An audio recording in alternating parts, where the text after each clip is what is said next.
Hello, my name is Samar Sheikh. I am final year ENTC student. Currently, I am pursuing my BE degree in MGISTT Shegaon.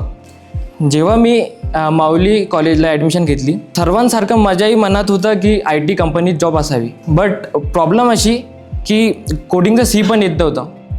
First year गेलं, second year गेलं, but काही माहीत नव्हतं कोडिंगबद्दल.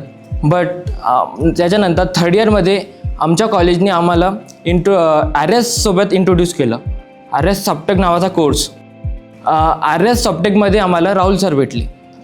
खरं माहीत नव्हतं की सर एवढ्या बेसिक लेवलपासून सुरू करतील. पण खरंच सरांनी खूप बेसिक लेवलपासून शिकवणं चालू केलं. आणि सरांनी फक्त शिकवलंच नाही तर आम्हाला खूप चांगल्या पद्धतीनं आमची प्रॅक्टिसही करून घेतली. दत्ता सरांनी खूप आम्हाला चांगल्या प्रकारे मार्गदर्शन केलं. एकूण एक कोड आम्हाला चांगल्या पद्धतीनं समजून सांगितलं, डाऊट सॉल्व केले. ज्या लँग्वेजबद्दल भीती होती आता त्या लँग्वेजबद्दलही भीती नाही आहे. आता मी प्राऊडली सांगू शकतो की मला हे लँग्वेजेस येतात. थँक्यू.